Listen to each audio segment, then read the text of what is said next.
What's going on, guys? All right, the air compressor just kicked on and off, got that out of the way. The heater just kicked on and off, got that out of the way. Let's see if we can't do just a good old-fashioned Riley Knife and Tool shop update. I've actually got quite a number of different things to go over, from inventory updates to some new tools, some maybe new screwdriver sheath models coming down the line. It's not going to be soon. It may not even be by the end of this year. But I'll go ahead and just kind of hint at what I'm hoping to start working on here sooner than later. I've actually got a couple of shop projects this week that I'll be knocking out. May or not film some or all of those. We'll see how that goes. And I may just talk about YouTube and filming in general. We'll see. And then I've even got a little bit of a nice show and tell for you guys. Hopefully the client won't mind. I had a client drop off some knives for sharpening this evening, as well as one that he's looking to have a sheath made for. Now, lately I have been telling people, and I mean, this still is the case, I'm really not taking any new commissions for sheaths or sheath models. But this one I had a hard time passing up. For one, it is a repeat customer, they're local. And, you know, just the way it is, they tend to get somewhat of a preferential treatment from me. Just because it does make things quite a bit simpler. And this guy is a repeat customer. He's given me quite a bit of business already, so I appreciate that. And this is one of those knives, well, for one, it's a knife sheath, which is a little bit more straightforward for me than sheaths for specific tools and things like that. A little bit more straightforward. It'll be a one-off, but it's for a knife I've kind of been wanting to get my hands on and look at and handle for some years now, so we'll make that into a little bit of a show and tell. Hopefully they won't mind. If they happen to see this video and they don't like it, well, they know how to reach me. Send me a message. I'll pull the video down. But let's just go ahead and jump into this. I do have an inventory update forthcoming. It'll be later this evening, which could be, you know, around the time or even after this video uploads. We'll see. But I'm going to have about 9 more of my 11-in-1 sheaths assembled and ready to ship. They've been out of stock since last week. I've actually already had a number of requests and messages asking me when they'd be back in stock. And so I'll reach out to those of you who have messaged me already, which may actually take care of about half of these. So just FYI, that number 9 or 9 count inventory may shorten up pretty quickly. But I've also been getting a number of questions, which I thought I had addressed on the site. I'll have to look back up. But I had a number of requests asking if this would fit the ratcheting model, the 32500 HDRT.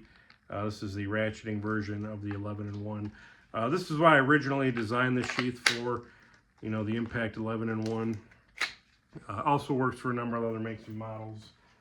From Klein and otherwise, but it does actually also work with this ratcheting version as well.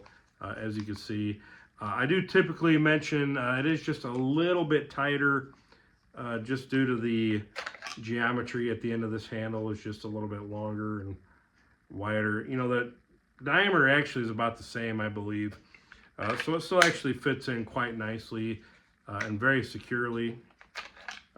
But there's just maybe the slightest amount more tightness there. One other little caveat I often mention is that depending on your screwdriver, sometimes this shaft can be a little loose and come out really easily. Actually, this one was already halfway apart inside the handle, but there's a little circlip in here that sometimes isn't very tight. Now, somebody told me, I think they might have changed the design on this to use a detent ball instead. Don't quote me on that, but if you've got one of these circlip versions, one thing that can sometimes happen is when you're pushing this in, that shaft can separate, and then you pull the handle out, and these are kind of in 2 separate pieces. There's a pretty quick and easy mod or adjustment you can make to that circlip. I do have a video on the channel. I'll try to remember maybe to link it in the description below. But if not, I think I call it a Klein screwdriver mod. It's, you know, a handful of videos back from this one on the channel. You can look that up. It's pretty quick and simple, and that kind of takes care of that problem with this easily popping out of there. I mean, it was to the point when I first bought this, I could just give it a shake and this thing would pop out. So it's a mod worth doing anyway, if that is the problem. But to answer, does this fit? It actually does, and quite well. So just a quick aside on that. Now, speaking of client screwdrivers, I have recently picked up a pile of them. I got both of the ratcheting stubbies, as well as one of their newer kind of flip bit drivers here, the 32516 HD. I have not yet made any sheaves for these guys yet. I'm actually still kind of on the fence of whether I'm going to make one for this one or not. I might try, but I don't know how well this is going to work with the Kydex sheath, just because there's no real points of retention for a sheath. Although I think due to the size and just the geometry, it'll still kind of friction fit in there. Depending on how I make it, we'll see. But then there's this guy. It'll be a lot easier to make a sheath for. And if there's any questions of whether this fits the existing one, I'm not going to say that it does. I mean, if you push it in there, I mean, yeah, technically, I guess it does fit in there, but it's tight. And I don't know, I don't particularly care for that. Does it work? Technically, the 8-in-1 will fit it, but it's a little tighter than I would personally like. So I probably will actually make a dedicated sheath for this one. And we'll see about this one as well. One thing I do like about this one, these are kind of two different animals altogether. You know, this one has two flip bits, you know, both Phillips and flathead. And then it's got two dedicated nut drivers, 5/16, 1/4 inch. You know, you can flip everything around as needed. It's got a nice ratchet. Personally, I think they put the ratchet on backwards on these because if you're like really, you know, cranking on this and you squeeze this too hard, you can actually disengage that ratchet and flip it the other way. This one, they actually did it the right way, to where once you engage the direction of the ratchet, you can't then squeeze the collar and reverse it.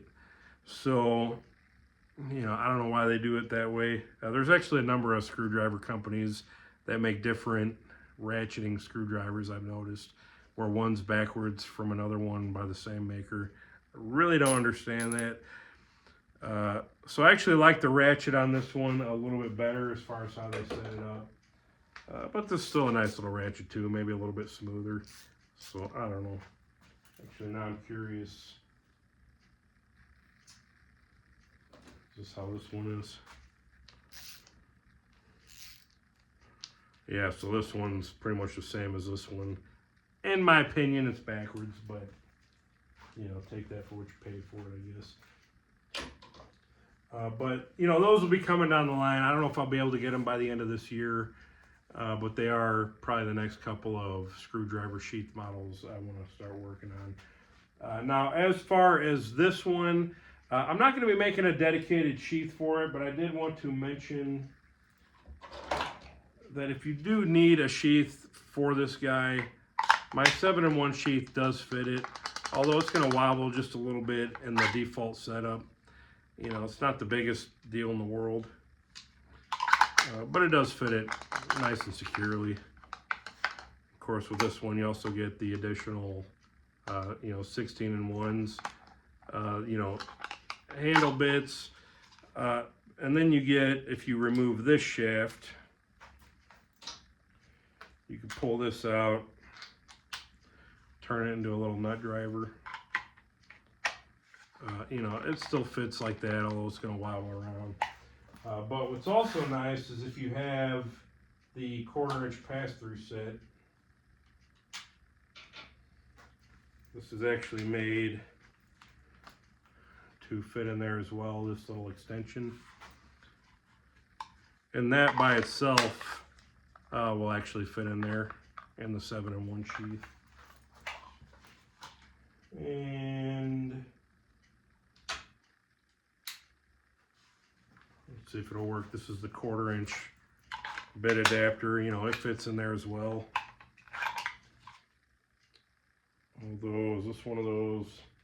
Yeah, this is one of those things where you probably want to take that circlip out, tighten it up just a little bit. This is like really loose for some reason. But,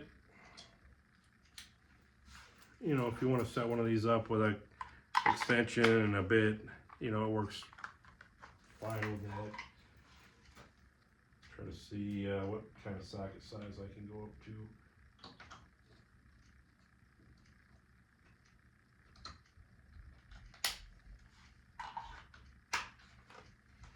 So this is like a 1/2 inch socket I put on there.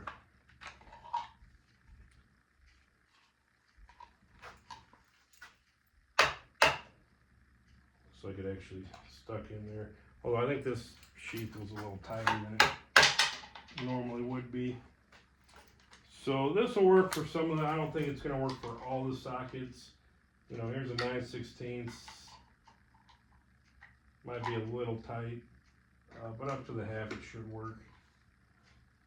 So I don't know if anybody was curious, just a quick aside on that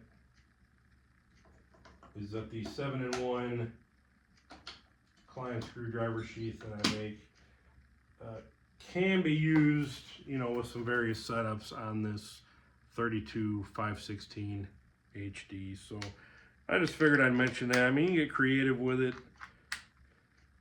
Again, I'm not probably going to be making a dedicated sheath for this because there's just so many different configurations. You're probably going to have this in anyway. But, you know, there's some info for you if you were curious.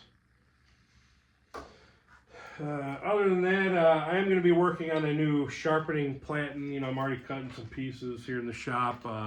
You know, I've been sharpening more and more knives lately. And there's occasions where I really want less than a 2-inch wide platen. So I'm going to be making a little 1-inch sharpening platen.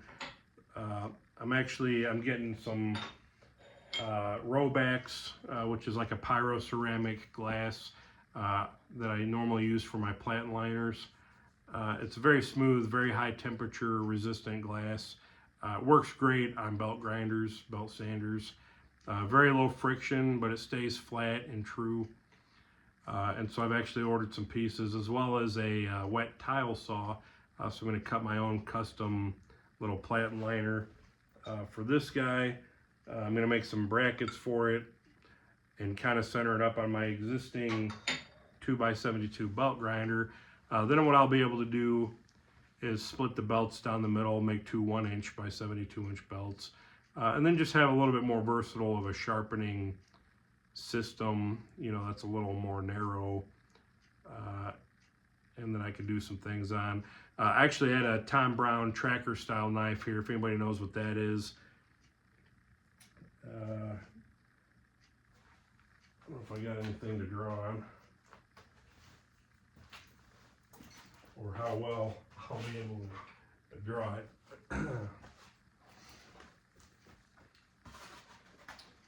But you got kind of like a chopper style, and then it kind of goes like that.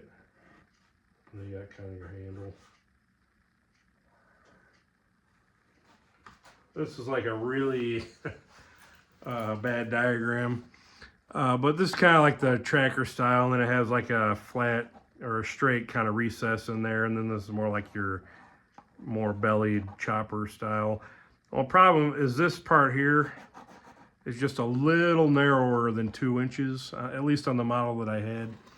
And so I actually needed the more narrow platen for that. I ended up having to sharpen that one by hand with some stones, and it was just more of a pain. And, you know, I would have done a much faster, much better job with a more narrow platen. And there's other applications for this, so that'll be a nice little thing. I don't know if I'll show the whole machining from start to finish. I mean, I've already been kind of cutting the parts and pieces. I think I'll get them cut. I'll kind of give you guys the dimensions, and then I'll just show you guys the final assembly. I'm going to try to get that done this week. We'll see how it goes. What else? Another video I'd like to do coming up. I actually got a comparison video I've been changing up my EDC a little bit lately. I had been carrying this Leatherman Surge with a Kydex sheath. I didn't actually make this. I bought it off Amazon. It was like 25 bucks or something. I figured I'd maybe make one later, but this company does a pretty good job with them. Clip and Carry, they're on Amazon. And I've been carrying this guy. Actually, I really like this Leatherman. It's just really big and heavy. It's like 12 ounces or more, I think. But great, you know, exchangeable cutters. There's a crimper. It's got a punch awl on here. A couple flathead drivers. You know, straight and serrated blade. Just that cheap Leatherman 420 HC, which I don't really care for, but big old pair of scissors on there, which these are really nice. So I carried this guy around for several weeks. I actually traded a guy for this. And actually, I really like the Surge. But then a buddy of mine got the new Arc. And I'm comparing the two. I'm like, man, this one's so much smaller and lighter. I've got to get smaller and lighter. So I didn't go with the Arc, but I ended up getting a Charge Plus, which I've had my eye on for the longest time. It's about brand new. It's like half the price of the Arc. And still just about as many features. The Arc's got a couple of things this one doesn't, you know, such as the free technology. Though this one still opens, I mean, nice and easy. But this one still has the crimpers. It's got the ruler, which I sometimes use. The exchangeable cutter blades. It's got the wood saw, which a lot of people, you know, they kind of crap on this saw. Actually, I used to carry the Wave daily. Trying to remember, was it the Sidekick that had the saw? I use these saws like all the time. Normally for cutting like plastic or notching out wood or something, but even just sometimes while I'm mowing, like getting a limb out of my face, you know. These guys really come in handy if you're looking to use them. And I use them actually quite a bit, you know, even like day to day for basic stuff. So you'd be surprised, but this one's got the serrated knife with that little like seatbelt cutter or gut hook. I don't know how useful that really is, but the thing I really like about this one though is it does have a nicer blade steel, 154 cm. Probably need to touch that up a little bit, but and then it's got this nice diamond file, which I use the crap out of these as well. These Leatherman diamond files. Sometimes even just sharpening a knife, you know, real quick. These are great for that. They're like a little diamond hone. And then it's got your other basic stuff. That basically like the Leatherman Wave does. Which I carried the Wave for years and years. I've got one of those in the house. Maybe I'll grab that for the comparison. But I think I would like to do kind of a comparison video, what I like and don't like.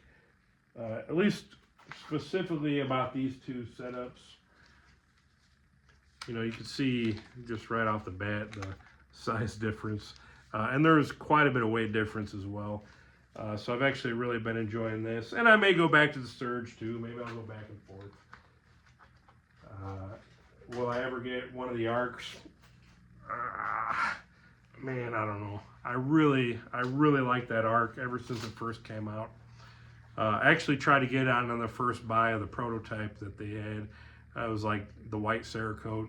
I want to say it was like 350 bucks or so. I mean, it was expensive.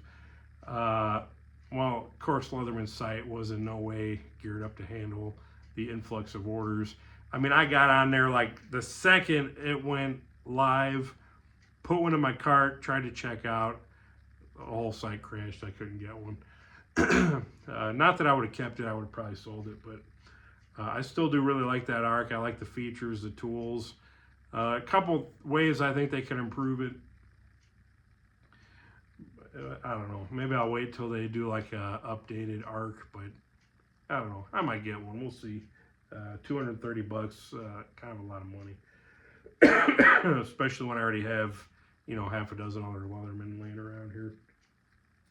But I might do, like I said, a comparison video on some of these coming down the pike. I did add a few of these to the arsenal this week, especially the Black Friday sales on Amazon, by the way.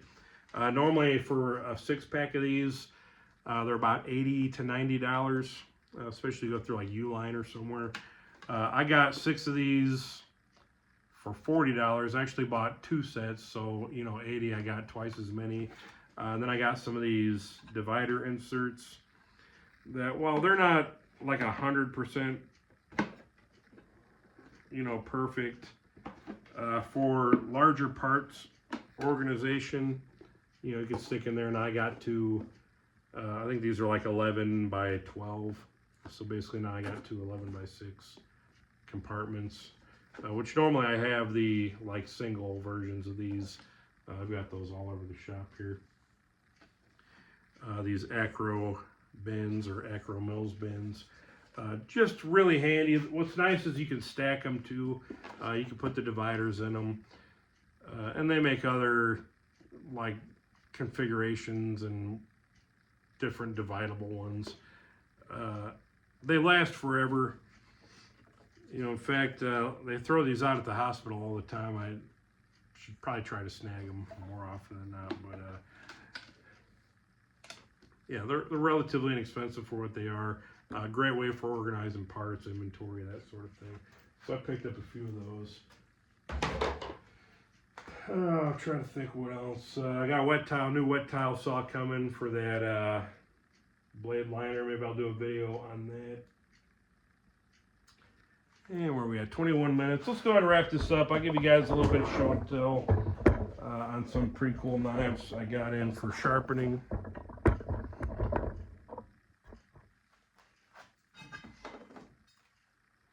First things first, got a real nice little Microtech Auto here. I've actually, let's see if I can get a little better light here. I mean, what's not to like about Microtech, maybe other than the price? I mean, they just make a phenomenal knife, and this one's no exception.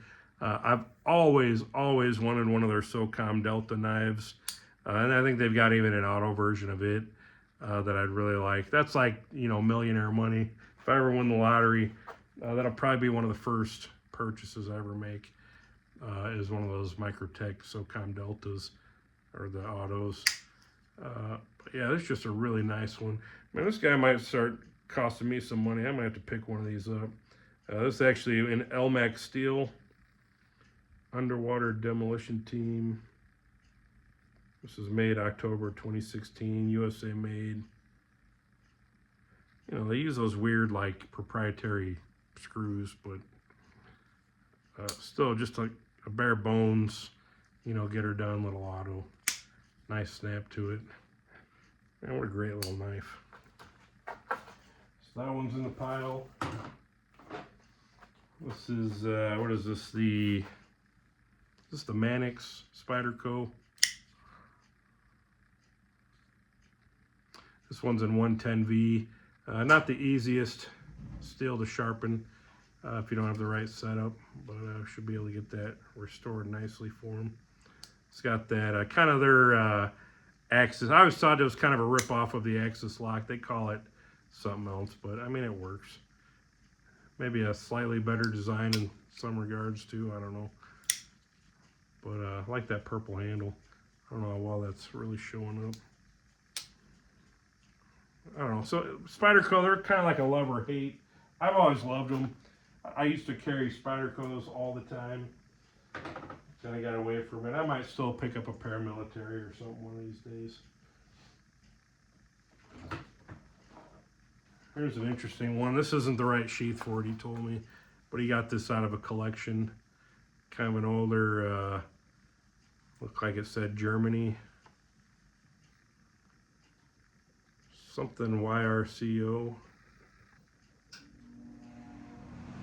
don't know if that's a letter in front of that, YRCO or something. But I thought the handle was pretty cool. It's like a stag or a jigged bone handle. It's kind of layered with a pommel. And then it's got like this, what do you call that, blue like kind of stone in there, turquoise. kind of a thin bent up guard there for catching blades maybe. I don't know if I'd want to catch a blade on that thin of a blade catcher, but this looks like it was like convex ground and then sharpened. But we're gonna touch that up for him.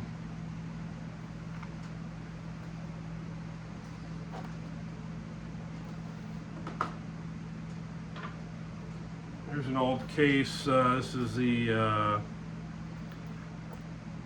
R503. I was telling him I had the Big Brother this one. I thought I had one that was a little bigger. It's actually the exact same knife.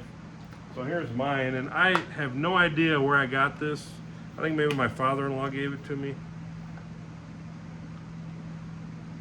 But mine, I polished the blade up and the bolster a little bit. Pretty much the exact same knife. I still got the original sheath for it. But these are just cool little beater, you know, utility fixed blades, good for hunting, skinning, whatever. You just got like some generic kind of nylon sheath for it, but get that guy honed up. And then the last two I saved best for last. But this one, you guys probably know what this is, the Buckmaster. Kind of Buck's take on the Rambo survival knife craze. Buck USA. Man, I used to want one of these so bad as a kid. Either this or an actual, you know, Lyle would have been great. Let's see if there's any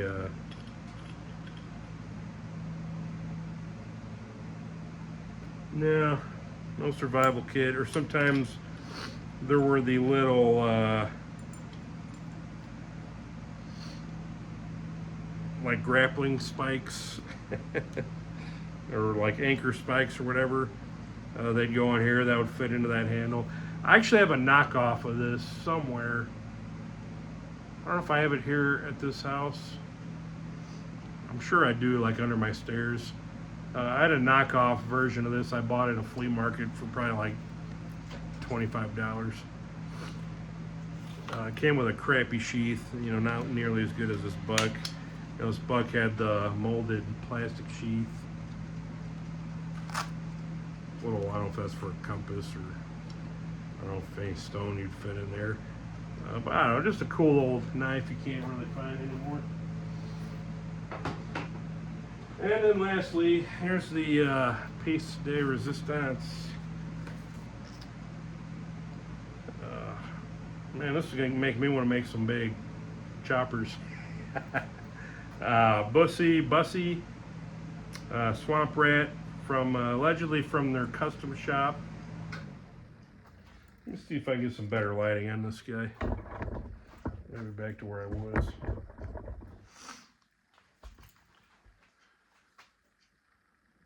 And he said he bought this as part of a collection buyout from a guy, and he reached out to Bussy just to make sure it was legitimate, which, as far as I could tell, looks like a nice knife. This is their, you know, famous Enfi steel. Then they did kind of a custom segmented handle, which is pretty interesting how they kind of layered that all in there, even with the spacer material. I'll probably do a separate video once I make the sheath and everything for it. But this is going to be a fun one to get a real nice Kydex sheath made for, you know, leather. A lot of people probably prefer leather. I told the guy, listen, I'm really not set up for leather. Plus, if I made you one, it'd probably cost you more than this knife did. Kydex, I can do a lot more easily. But, I don't know. Bussy, they're a little bit, or at least used to be a little bit polarizing of a company. Although I'm surprised there's no, what do they call that, the Talon hole. I wonder why they didn't put one in there. Got a lanyard hole down here. You know, they used to get on to people about drilling all these holes.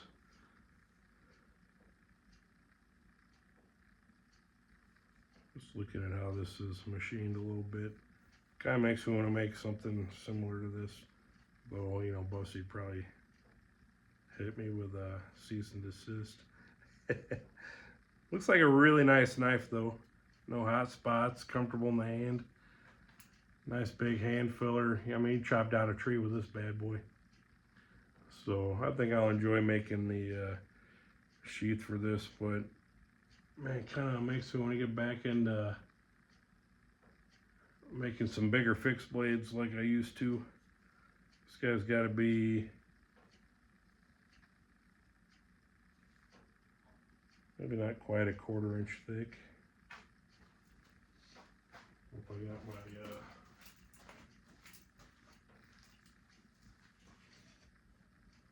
I don't know where my calipers are, but I got a little scale here. Yeah, 3/16 of an inch thick.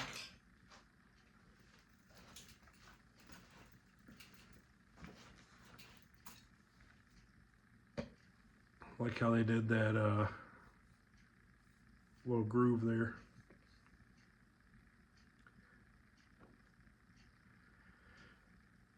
Man, what a cool knife. Kind of like that handle too. That's kind of a unique, interesting handle. I don't think that inside material is glow in the dark.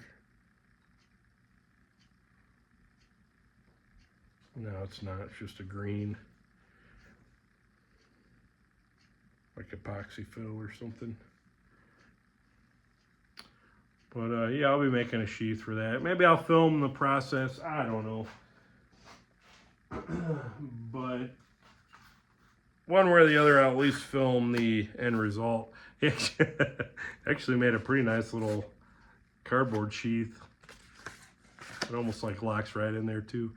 But yeah, you can see those transparent kind of hollow pin fillers. So yeah, we got a cool little pile of old and newer. Yeah, I do really like this Microtech Auto.